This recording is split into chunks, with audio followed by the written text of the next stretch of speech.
first of those areas is worship. That's the first area I'm going to improve in. The second area that you really have to work on, that you really, really have to be concerned with, is knowledge. Is knowledge. And how am I going to grow in my knowledge this year? And by the way, I separate knowledge from worship. I separate the two. Because some people focus so much on knowledge and their worship is terrible. They don't worship. They think their knowledge is compensating them for it. So they're studying lots of tafsir and they know a lot of tajweed, but they don't even pay attention in salat. I mean, what are you doing? What's that knowledge for?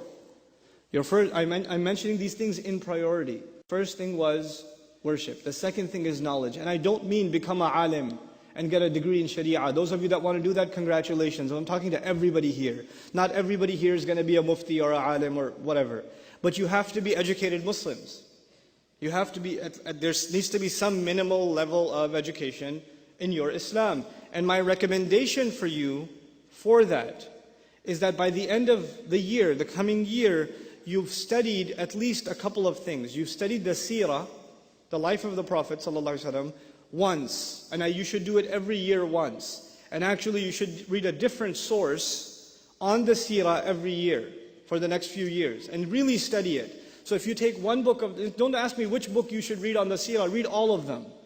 But take one at a time. Take one and go through it 1 year. Then go again to the seerah again another year. Then again another year. And you know what? Because that is the life of that man, sallallahu alaihi wasallam, is our vision, is our inspiration. So you have to keep going back to it.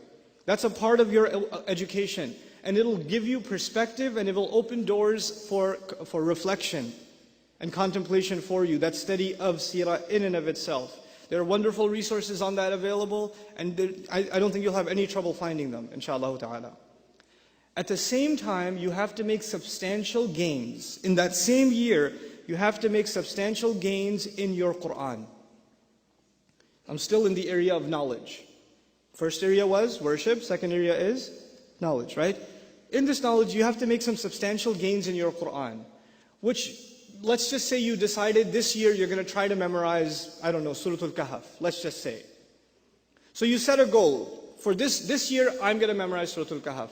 That means I'm going to memorize it, I'm going to study its tafsir, I'm going to read it in translation, I'm going to try to understand every word in its vocabulary. If there's a lecture series on Surah Al-Kahf, if there's a tafsir available on Surah Al-Kahf, if there's an article and paper on Surah Al-Kahf, I'm going to take it and I'm going to consume it. This is Surah Al-Kahf year for me.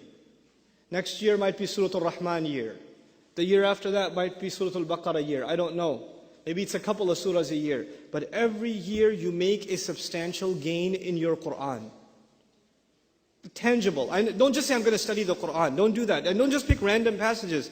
Take a surah, take a couple of surahs and focus. My biggest criticism of Muslim youth today is we don't have focus. Focus on one thing. Get it right. At least you can look back and say, Alhamdulillah, this year I accomplished 1 more surah, 2 more surahs, 3 more surahs, something.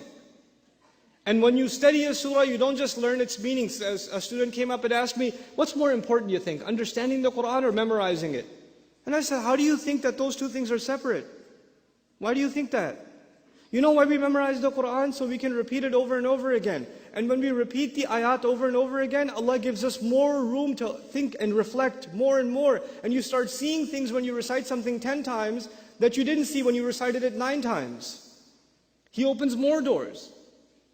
Wallahi, this is true of the Qur'an. The more you recite it, the more you understand it. And the less you recite it, the less you understand it. It's not like any other book. And memorizing it is a fundamental piece of understanding it. It is a fundamental of understanding it. So the surah you're going to study and understand better be the surah you're memorizing. Those two things go hand in hand. So I talked about seerah and I talked about Qur'an. And now I'll add one light elective. This is your Islamic semester for the year, for yourself, right? I'll add an elective to this semester. And the elective is at least 3 or 4 du'as. 4 du'as, you studied them, you memorized them, and they became a part of your day. This is actually combining knowledge and, I got 10 minutes is like an eternity. I don't need 10 minutes. But that's okay. You know, memorizing a few du'as from the Prophet ﷺ that you can make a part of your day. Now you're combining knowledge with practice. You're combining both of those things. Okay? And actually each of these three areas of knowledge that I mentioned, and I didn't mention others. I know there's fiqh, I know there's aqidah, I know there's tafsir, I know there's other areas of knowledge. I mentioned these three things on purpose because these three things will make you a better Muslim immediately. Immediately they start having a practical impact on you. Your salah starts improving because you're reciting Quran that you've understood. You know? Your love of the Prophet ﷺ is increasing because you're learning about his life every year. So every time you send salawat upon him, it's deeper. Those salawat are deeper felt.